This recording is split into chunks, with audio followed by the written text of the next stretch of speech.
Do I sound okay? Good, slightly still morning, everybody. Welcome to, it's March, right? The March meeting. Yeah, the March meeting for ITS Georgia. Happy to have you here, as always. Have a really great group of folks that are going to be presenting today, speaking about the Akers Mill project and the new express lane entrance that just opened up or is close to being opened up. I haven't taken it yet. But before we get in there, just a few announcements on the ITS Georgia front. I probably will jump around between a few folks. So I'm going to cue you up so that I don't catch you off guard. Stephen, I'll ask you to maybe talk about some legislative updates. Troy, some membership pieces. And maybe our programs committee just to drum up excitement about our monthly meetings coming up. All that said, the first thing I do want to touch on is ITS World Congress. I'm going to do this every month until we get there, but we have ITS World Congress here in Atlanta this year. Get excited. That will be in September. There will be somewhere between 8,000 and 10,000 people that are in attendance. That registration, I do not believe, is opened up yet, but very much encourage you to keep your eyes peeled for that and make sure to attend. Again, as a note, that is taking place of ITS Georgia's annual meeting because that is quite large and quite expensive. There are opportunities for day passes. There are opportunities for the vendor hall only passes. Plenty of different ways to make sure that you are engaged at that conference. Next up is the ITS Southeast Summit that will be happening in 2026. So already a year and a half away. That will be in Charlotte, North Carolina. For those of you that, oh yeah, you already got it up. Beautiful. So about a year away, excuse me. That will be in Charlotte, North Carolina. For those of you that attended the 3C Summit or the 5C Summit or the Southeast Summit that was here in Atlanta a few years ago, this is just that next iteration. It includes chapters from all over the Southeast, including Georgia, Florida, Tennessee, Grits, which is Louisiana, Alabama, Mississippi, North Carolina, South Carolina, Tennessee, and typically folks from Kentucky and Virginia will show up as well. So it's quite large. It's very exciting. We enjoy having it and enjoy working with those other groups. A note with that, as we are getting geared up for it, the Southeast Summit, and I think Arnaud in particular, is looking for some assistance with doing some website management and social media blasts. So if that is something of interest to you, please make sure to raise your hand. Let me know, or you can reach out to Arnaud directly, and we'll get you looped into that. Next up, Troy, I'm going to call on you to talk about membership. You're welcome to come up here or stay there. Okay. Hey everybody, I just want to give you guys an update about 2025 membership. Starting next month, we're removing everyone from the 2024 list. So if you're not a 2025 member, you will be paying the non-member rate starting next month. We will be sending out notes and everything about that. So just let me know if you've got any questions. You can Troy at 360ns.net if you've got any questions. Oh yeah, so starting next year, we're also increasing the rates for private members. So both small and large companies are going to go up by $50, and then then there's going to be an additional increase the next year. So by 2026, we will be at $550 instead of $450, and then $250 for small agencies instead of $150. And again, that membership is at the agency level. That's not an individual level, so just make sure that you're aware of that. But for everybody, for budgetary purposes, we'll make sure to send out reminders, post this on our website. They'll want to make sure that we gave that to you guys with plenty of room to get that into your budgets for next year. Stephen Sheffield, perfect. Can I have you do maybe a few highlights from the legislative updates that we've seen out of the Gold Dome?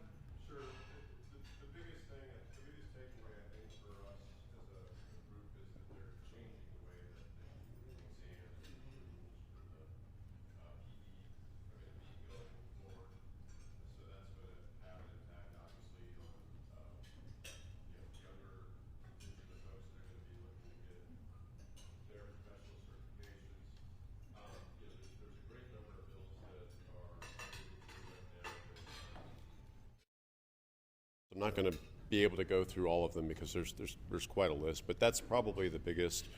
There's also an initiative to eliminate the cameras that we're seeing at schools now, so keep an eye on that. That's a potential change that impacts all of us. So if there are any specific questions anybody has about something that may be impacting them, I'm happy to answer any of your questions. But we monitor these and report on them each week, as well as including them in our monthly updates for the Georgia board. So feel free to reach out to me if you've got any questions. Thanks. Appreciate that. Next up is just a quick announcement about elections this year. Obviously, that's still quite a ways away, but want to go ahead and get a bug in your ear about this. This year is not just board members, it also includes officers. If that is something of interest to you, please, by all means, reach out to myself. You can do that at president@itsga.org, or you can talk to Tom Glickert right there in the pink shirt, waving his hand. Or you can talk to Troy too, because he's waving his hand. We'd love to have you. It's a great opportunity to network at a slightly different level than you might be typically used to as just a regular member, but very much encourage anybody and everybody that wants to keep seeing the success of this chapter move forward to consider throwing your name in the hat. Those elections ultimately will be announced in our November meeting, but we kind of back into it over the course of the summer. Next up, Kate, maybe I'll call on you, or Caitlin, just talk about some exciting things we have coming up from a monthly meeting standpoint. And I'll go, Tom will give you the mic, or you can come here.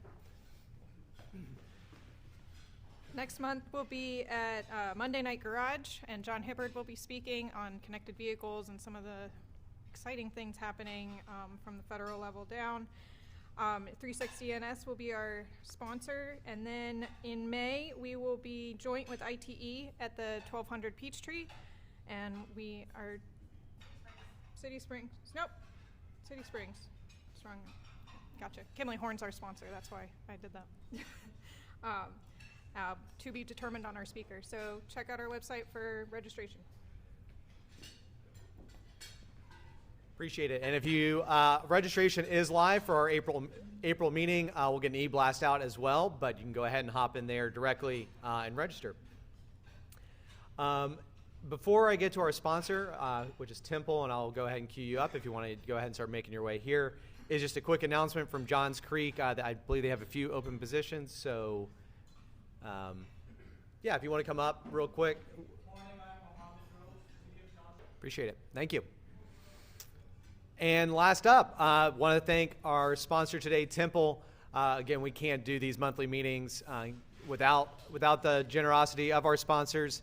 If I can have our representative from beautiful Casey, thank you, come on up. But again, these monthly meetings, we're able to keep them at the price that we are because of sponsors and the generous participation from our private sector folks that do that. Certainly public sector, you are welcome to sponsor as well. Hey, I'm one of the salespeople that covers Georgia for Temple. Click here.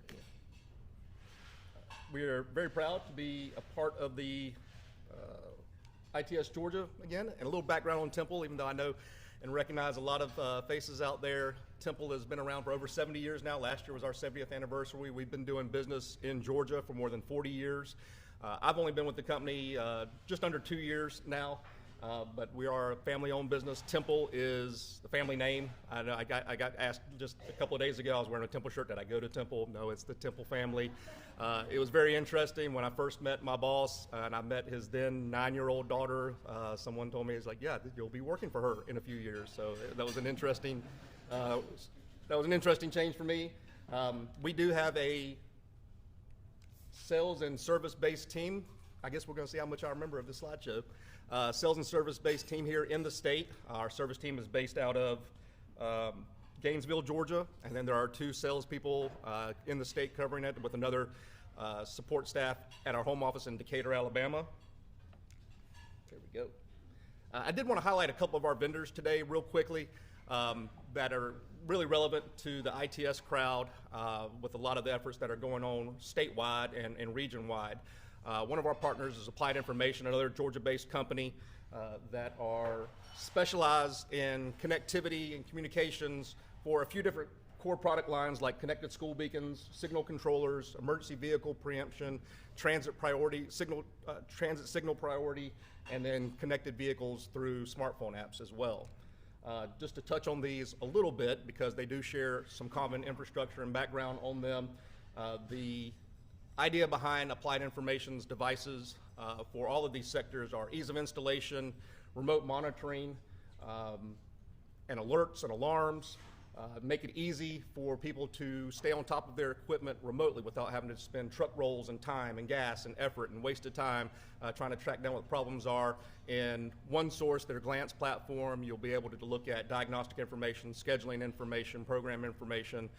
You can run all sorts of programs from there remotely in order to stay on top of your equipment, set up your PMs. It's a really big time saver for you. Then that runs across the core product lines we're talking about. Your connected school beacons that interface with vehicles and the Travel Safely app, your signal cabinets where users can get green light alerts, emergency vehicle alerts, transit signal vehicle alerts, and the redundancy of communication across not only 4G LTE communications, 900 megahertz radios, but also over CV2X as well. That's something that I think we realized at Temple within the last couple of months. We probably haven't done a great job of making sure that all of our customers are aware that we do also work on the CV2X platform and in that bandwidth, especially with all of GDOT's efforts to get more RSUs out in the field and even some OBUs out there. We're able to work with that equipment so that you can integrate what you're getting from the state as they expand their program. You can also add on your own budgets with your own local interest in mind to build on top of that and continue to expand out your connected platforms. The Travel Safely app is one way that you can do that for all users who maybe don't have vehicles that are already connected with it built into the vehicle on their smartphone app. They will get these same alerts as well. It also is beneficial for any bicyclists and pedestrians. You can encourage to use it because then their information will also be shared with vehicles to increase safety on the roads for more vulnerable users. And it includes integration with Waze on a number of levels, and we are actually looking to expand that into doing some more feature rollouts with Waze. The last vendor that I wanted to highlight real quickly today is Curix Vision. It's a relatively new company. We are in the QPL process now, getting their video solution approved for detection here in the state. The amount of AI and in their edge devices is really outstanding. We've had some really successful rollouts within the state already, and we'll be rolling out even more of these so that you're able to enjoy the benefits of having, again, an edge device that can fully integrate with all of your connected needs and the artificial intelligence efforts that are being put forward. I can't speak intelligently on all of that as the sales guy, but I'm glad to be a part of it, and we're happy to have those conversations with you moving forward. So with any sorts of questions, issues, interests, concerns that we can help with, we'll be glad if you guys reach out to us. We'll certainly be glad to reach out to you as well. And again, thank you for the opportunity to come up here and support this organization. Thanks for being here.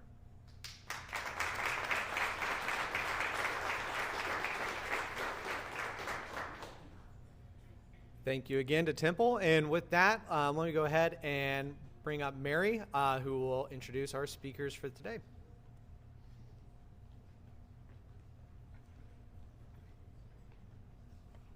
Way shorter than Matt.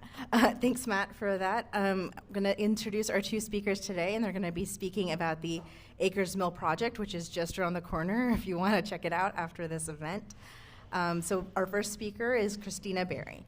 Christina Berry has served the Georgia Department of Transportation for over 12 years and is currently the Assistant State Traffic Engineer.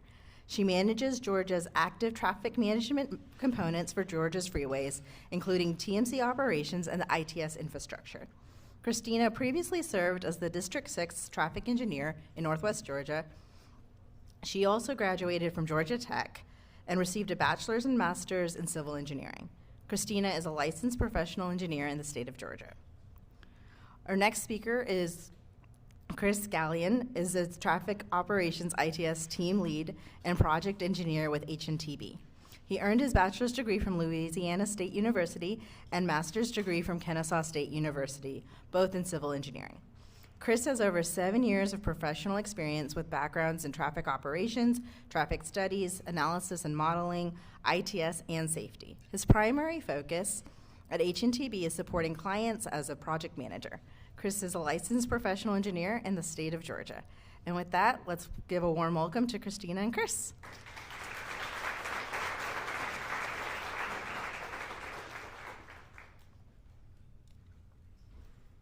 Great, thanks, Mary.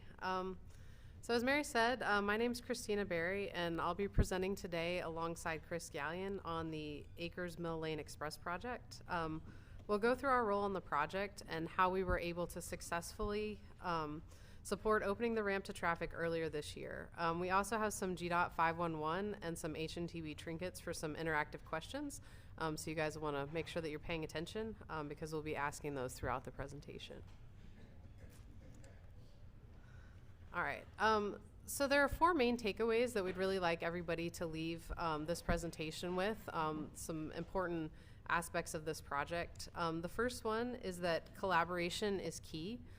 So this project required extensive collaboration among quite a large group of stakeholders that included GDOT, CERTA, Cobb County DOT, Cumberland CID, a host of contractors, consultants, and other team members.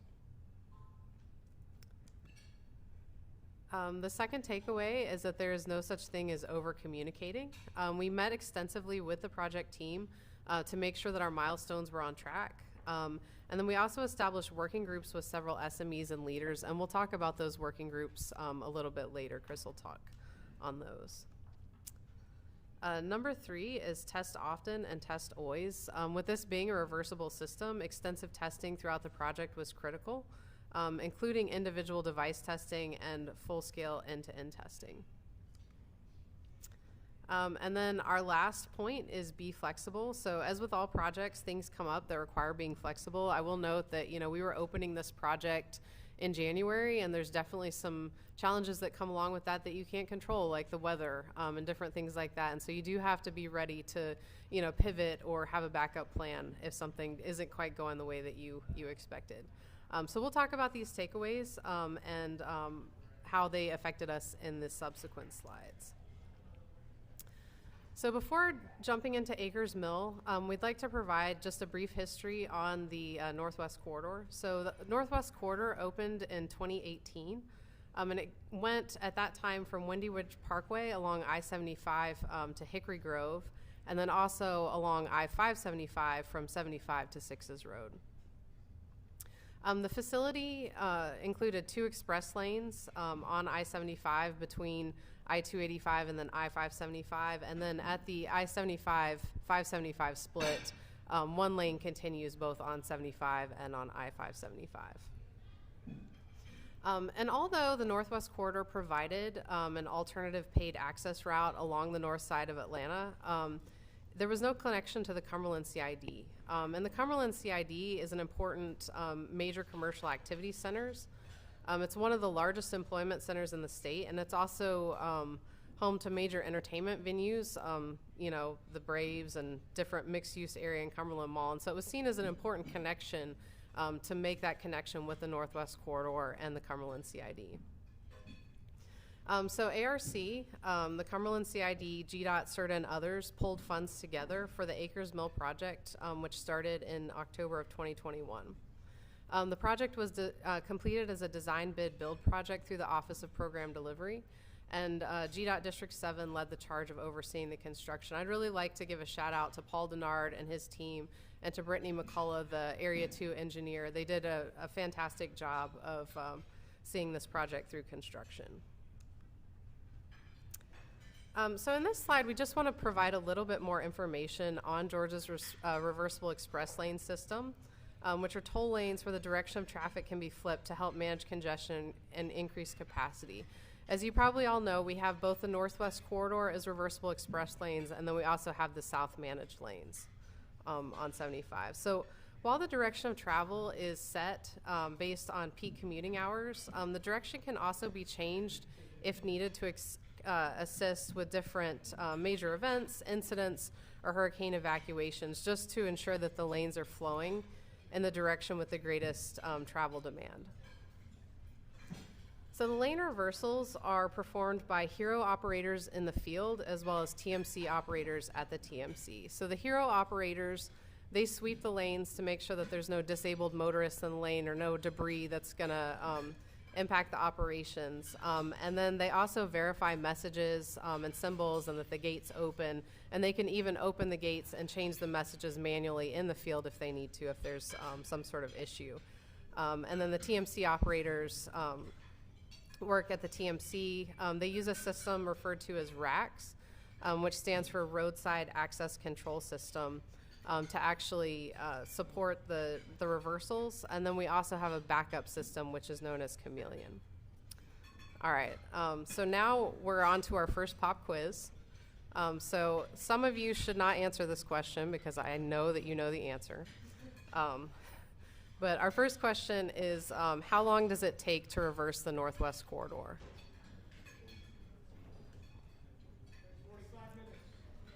All right, a little bit higher. It was 2 hours. All right, so yeah, you can give it to him. Yeah, so come get your swag. So this is a. All right, and this one is for everybody. So, which takes longer to reverse? And I'm going to poll the audience on this one. So, which takes longer to reverse? Do you think the Northwest Corridor takes longer to reverse, or the South Managed Lane? So, raise your hand if you think the Northwest Corridor takes longer. All right, and then raise your hand if you think the South Managed Lanes takes longer. All right, well, if you said Northwest Corridor, you would be correct. So the Northwest Corridor is 30 miles in length, and the South Managed Lanes is only about 12 miles in length, so it takes quite a bit more time to reverse the Northwest Corridor.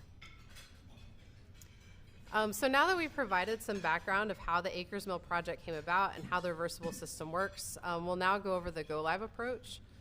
Construction of the ramp, as I mentioned, began back in October of 2021, and in early 2024, the project began approaching substantial completion. The GDOT Office of Traffic Operations, with support from HNTB, we were tasked with leading the charge of employing the go-live approach. And it was the same approach that was used with the Northwest Corridor and the South Managed Lanes project back in 2018. And it began with establishing a collaborative team of working groups and committees. And I will now turn it over to Chris to discuss this approach in a little bit more detail.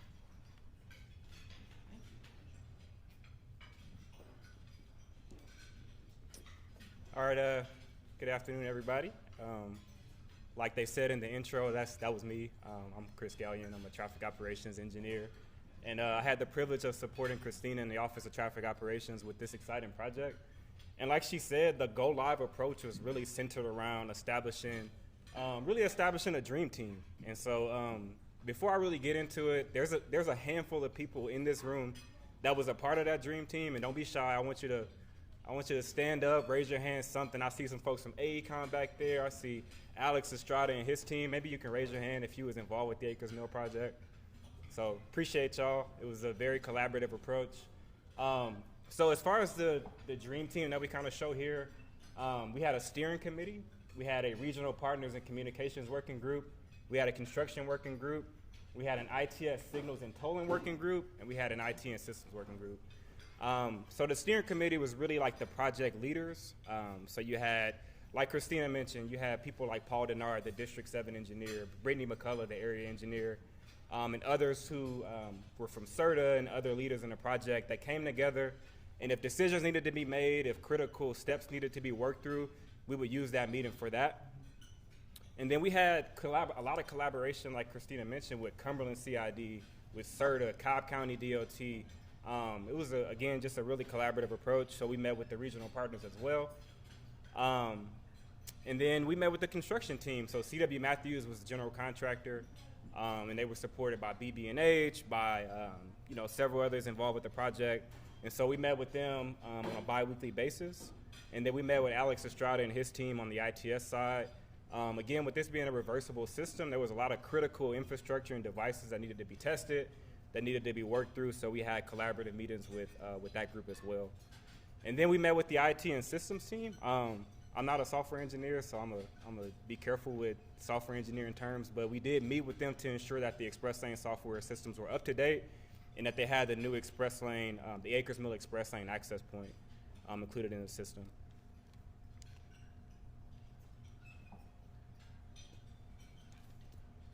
So, dream team. So that was who that was. All right, so like Christina mentioned, there was a lot of moving parts with this project. So there was a lot of construction taking place on an ongoing basis, but while construction was happening, we did a lot of training. And so again, I see the AECOM staff here. And so with them being on the forefront of reversing the system using Racks and Chameleon, we met with them on a consistent basis to ensure that they knew how the new Akers Mill access point worked and how it coincided with the rest of the reversal. So we conducted, 4 to 5, 3 to 4 hour workshops and just stepped through the process of reversing the lanes with the new access point. And so we got a little picture here with some of the folks that we trained and met with over at the TMC. And then again, with this being a reversible system, it's not, just one direction. So, having testing all of these devices was very important. We don't want a gate to fail. We don't want, a dynamic message sign to not be able to post the accurate signs or the accurate messaging to the public. And so we did a lot of testing at the TMC. So like Christina said, test often, test always. We also supported GDOT with the ITS device inspection, testing, and acceptance. And we also supported them with the 30-day burn-in period, which was completed in 2 phases. Like Christina said, we really had to be flexible with this project. It was under an accelerated construction schedule, and so they ended up turning over the device, the ITS devices in 2 batches. And so we supported running tests to ensure connectivity to the cameras, the warning gates, the dynamic message signs, as well as CERTA's toll rate DMS and the ramp meter and signal system that was upgraded. So all of this was happening, and then at some point, it started to get real. We started to see the end in sight. So we was doing all of this testing, all of this training, but at some point, the ramp was almost ready to be open. And so we had all of these groups kind of segregated. So what we did is we put everybody in a room together via Teams. Every 2 weeks, we met with the entire project team. So this was basically a Teams call with 60, 70 people. And what we did was we had all the working group leaders come in, provide their report outs, and it was an open forum for any issues that may have came up. And we didn't do any finger pointing. We was really just trying to open this ramp and just make sure it was tracking in the right direction. And so I know we really found these beneficial because, again, you take all of these groups that's segregated and kind of working in their own spaces and bring them in a room, and we have open dialogue about the status of the project and any issues that may come up. So these, again, were very helpful, and they really facilitated open communication. Like Christina said, we had to be collaborative. We had to over-communicate. And so this approach really helped facilitate that takeaway. And so then we started working towards end-to-end testing. So again, going back to this system being reversible, we didn't want the first time we reversed it to be the day we opened it, right? So we wanted to make sure we went through an extensive full-scale test and dress rehearsal to make sure that the system was operating according to how we anticipated. And so we did 3 reversals in 1 day. So typically 2 reversals happen over a 24-hour period, but within 8 to 10 hours, we reversed the express lanes 3 times to test all of the different movements. So we went from a fully closed state to open southbound. We went from open southbound to northbound, and then northbound back to southbound. So this was successfully completed on Saturday, January 18th, and we got through this, and it was kind of the critical piece before we felt comfortable opening the road to the public. So here's some pictures from the TMC. Some of these may or may not have been staged, but we'll just say we was working the entire time we was there. But again, like I said, we wanted to do a full-scale test just to make sure everything was operating the way we anticipated it to. So next, we started to do some communications and outreach. So HNTB has a very skilled graphics and communications team that works with the GDOT Office of Strategic Communications. And so they produced some fact sheets. They produced this little graphic. I don't know if you can see if it'll play or not, but it's a little animation to kind of show how the Akers Mill ramp actually works.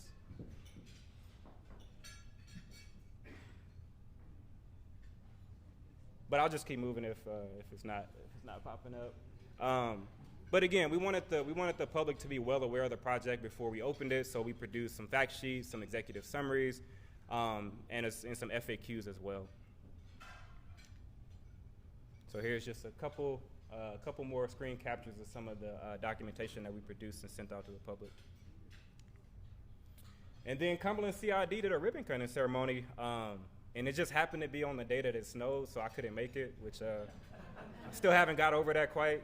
And it was the day that it only snowed on the south side of the city, which is where I live. So, but you can see in this blow up. This is one of my managers. He was able to make it out because he lives on the north side. But Cumberland CID moved. They initially wanted to do it on the ramp, but it was probably 30 degrees outside, so that wasn't an option. So they moved it, I think, into the Cobb Energy Center.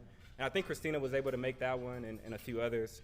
But this was a big project for Cumberland CID. Like Christina mentioned, they're a big job hub, entertainment hub. And so them now having a direct connection to the Northwest Corridor was big for them. And so they had the ribbon cutting ceremony at Cobb Energy Center. So, we talked a lot about the good stuff and the fun things with the project, but I don't know if anybody's worked on a perfect project. If you have, let's talk after so you can tell me how you did that. But as with all projects, you have to overcome challenges. We worked under a very accelerated construction schedule, and it was really a lot of pressure to get this project open to the public, and so we had to really work collaboratively to get on a schedule that worked for everybody, to make sure we can have time to test the devices. We didn't want to rush it and it be in an unsafe state when it opened.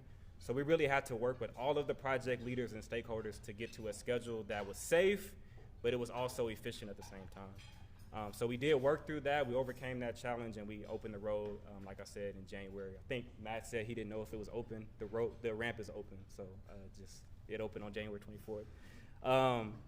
And then you can see from this 511 stream, something, I think it was a snow event maybe happened on one of these days, but this was the same day we was planning to do end-to-end testing on the backup system. So obviously you can't have test vehicles using the express lane in conditions like this.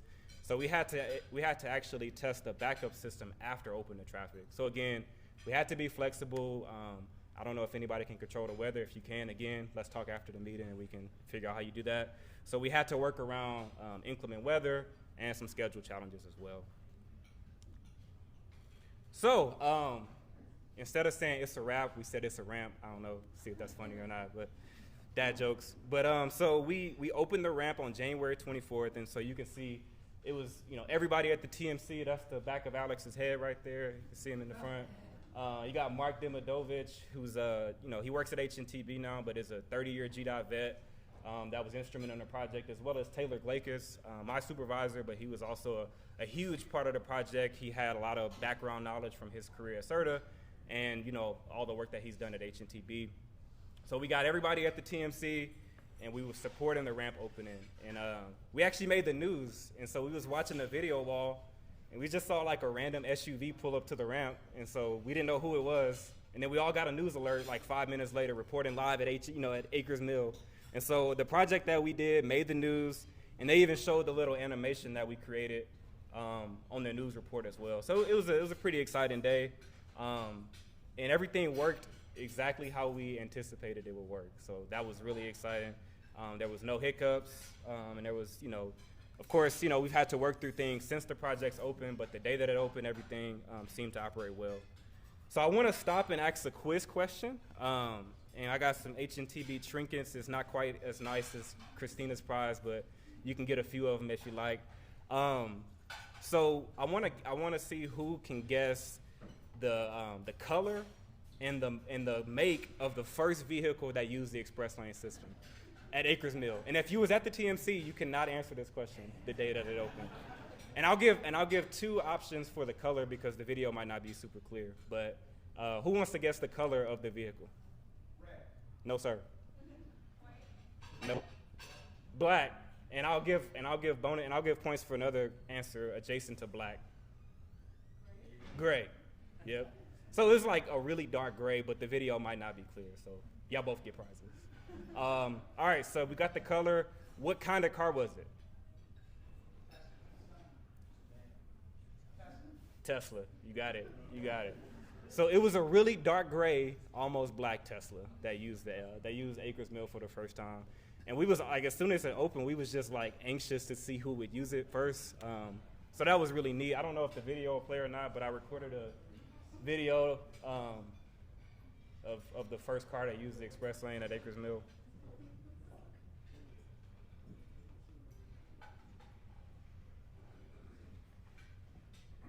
So it's on this bottom quadrant. You can see them pull up to the light.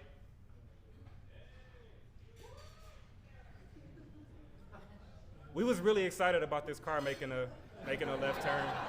It was such a big deal. So if you want to see the news report, you can definitely scan the QR code. But all in all, as I turn it back over to Christina, it was an exciting project. I know it's the first express lane project I've worked on, with the previous iteration being back in 2018. And so I'm just, again, just proud that I had the chance to support Christina and her team with this work and just be able to collaborate with a host of project team members and partners to get this project successfully open. So I'll turn it back over to Christina to wrap up the presentation.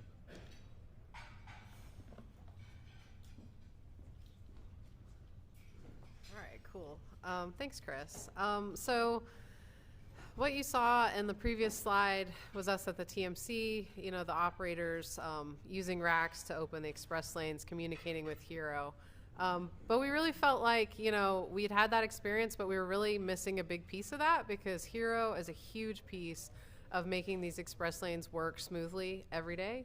And so after we had watched it in January, we thought that it would be fun to tag along with a Hero operator and to actually see what he experiences as he's opening the express lanes every day. So we rode along with Mr. Jimmy Holmes. You can see him in the picture there. He's a very experienced operator with Hero, and he has a ton of experience. And he was very kind to let us ride along with him because, as I mentioned, it takes several hours to open the express lanes. And so we rode with him, more than half the day. And so on this particular day, not only did he have to do all of his duties as far as opening the express lanes, but then he also had to answer a million questions from me and Chris. And he was very gracious to answer all of our questions and to really give us a great experience of what Hero sees in the lanes. And so the key functions that they provide, so they do an initial corridor sweep to ensure that there are no stalled vehicles or debris. And so how this kind of works, so we started at Plasters Avenue. We were doing the afternoon reversal, and so it was reversing from southbound to northbound. So we started at Plasters Avenue. We had to drive all the way north in the general purpose lanes to the beginning of the Northwest Corridor on I-75, and then we did the sweep southbound. And as we did the sweep, we actually did find a vehicle that was disabled. And so we had to circle around on the surface streets and come back and kind of pull up behind him and see what the issue was. And as it turned out, he had run out of gas. So luckily, that's something that our Hero operators can help with and that they help with all the time. And so we were able to get him some gas and get him on his way. And he was very grateful, I think, at that point. To get the gas and get moving. And so after we helped him, we finished the rest of the sweep. There really wasn't anything else that needed to be addressed. And so once we finished the sweep, you're back around in this area. So then we had to drive north again in the general purpose lanes to stage at the top of the Northwest Corridor to start the transition. And so as the transition goes, he goes to each access point. He watches the gates close, he watches the gates open, and then they've got to drive around and make sure that all the signs change and that the signs on the surface streets change the way that they're supposed to. And so you might ask, well, what if a gate doesn't open, or what if it doesn't close the way it's supposed to be, or what if the message isn't correct? And so if the TMC is not able to communicate with that gate or to get it to do what it's supposed to do, Hero can actually get out there and they can open the gates manually, or they can change the signs manually if they need to. Luckily, on that day, we didn't have to do any of that, but I know that that is something that they have to do sometimes. And so after we did that, it took probably a little over 2 hours. We were able to see the Northwest Express Lane southbound to northbound transition in action, and that was really cool. And it also included Akers Mill, and so we got to see Akers Mill not only open at the TMC, but also how they open it in the field. So I do just want to kind of circle around back to our main takeaways. I think that we have really discussed them through this presentation. And so just collaboration is key. I mean, there were a lot of moving parts with this. There were a lot of different stakeholders. And it was really important that we made sure that we collaborated and made sure that everybody's concerns were addressed and the information was spread as much as possible. Second, there's no such thing as over-communicating. We really needed to make sure that we had those good connections and that all information was getting out. And we did have to, make some changes in our communications. We started out with, so many working groups, and then we kind of figured out as we went along, it really doesn't make sense to have, a communications working group because, what they're really needing is the information from all the other working groups. And so we kind of retooled the working groups as we went along because we, found that it made more sense to have, maybe groups combined or, maybe have the communication specialists in the other meetings as well. Test often and test always. As a reversible system, it's really important for safety that we make sure that everything is working properly. And so that's really important. And then be flexible. As we mentioned, we had, some challenges that came up. It was kind of a very compressed timeline, so we were, trying to meet a pretty short schedule. And then we had the weather, and different things like that. And so we had to be flexible and kind of troubleshoot as we went along.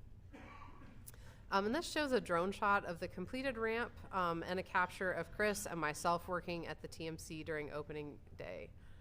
So thanks for listening to our presentation, and now we would be happy to take any questions that you might have.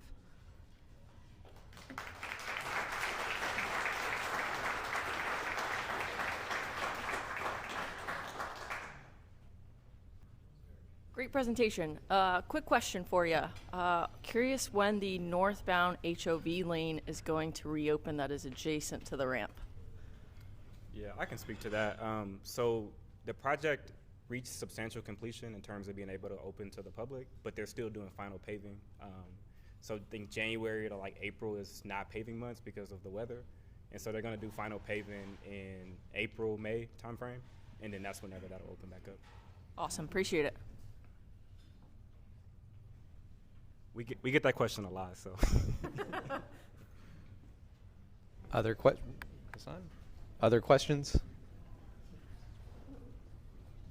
Other questions?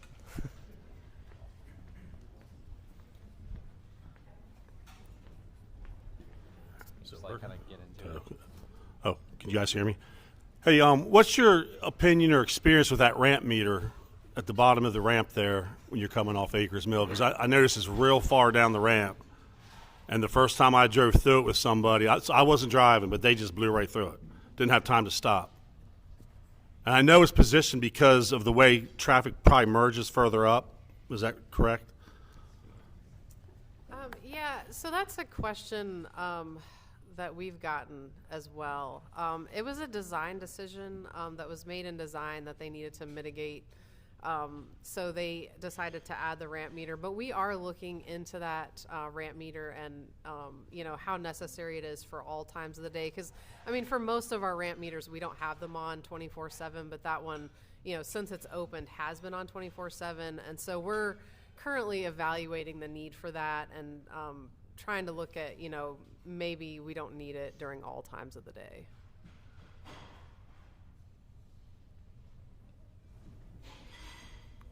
Nancy, you got a question, right? Yeah. Hey, I was wondering if you've had any wrong way incidents. I was wondering if you had any wrong way incidents and if you had a wrong way detection system. So we've had wrong way maneuvers, but we haven't had any incidents that I'm aware of. There's been no crashes. Since the project is still under construction technically, they're going to add wrong way signage, but it's not a part of the wrong way pilot program yet that Alex's team is supporting. But there is currently signage out there to indicate that they're going the wrong way, so we're adding additional signage. Yeah, supplemental signage to just help with that. Type of system. a blank out? There's already a blank out sign out. Yeah, okay. Yeah.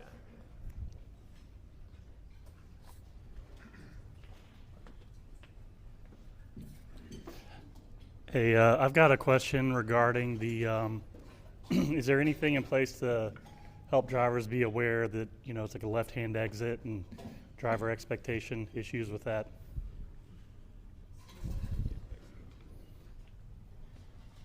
You said, can you repeat the question?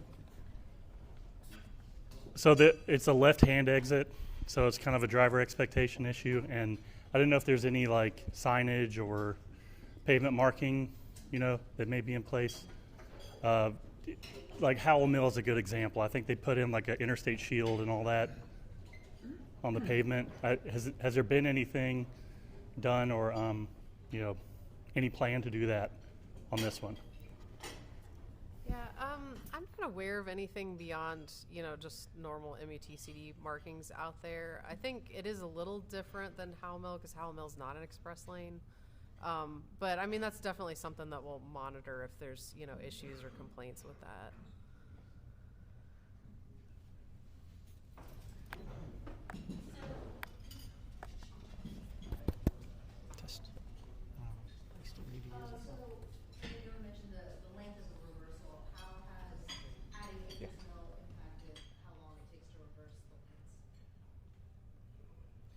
Yeah, my understanding, and we got the TMC, they can fact check me if I'm wrong, but since it's, you know, at the very end and at the very beginning, it doesn't impact the overall timing very much, is my understanding. Yep.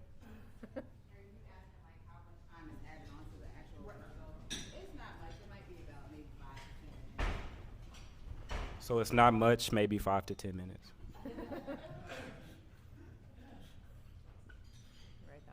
Yeah. Tom?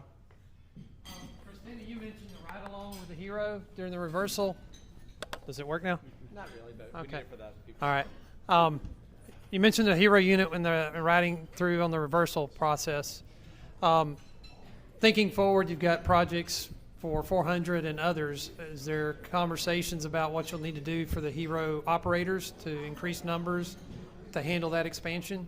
Or are we a little ahead of that? I think we're just getting into those conversations. My understanding is that State Route 400 is kind of a different beast, and I think that they will have their own hero that won't be GDOT. But generally, increasing hero staffing is something that we're working on because we want to increase their numbers just, you know, for what they're doing now, they need a bigger team. And so that's something that we've been working on a lot over the past year, and they've really done a good job of getting their numbers up, but I think we're still not quite where we want to be, and so we're still working on that.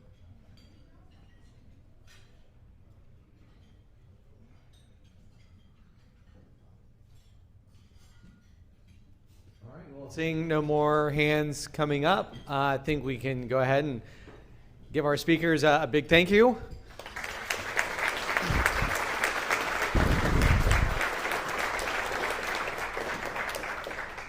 And if you guys want to, I guess, grab some dessert, it looks like there's still some left. And but if as anybody got prizes, just come see us. If you got a question right, just come see us after. There's, of course, feel free to stick around, finish your desserts, chit chat for a little bit longer. And as a, you know, just a reminder for our next monthly meeting, it will be at Monday Night Garage on April 23rd. So go ahead, registration is open.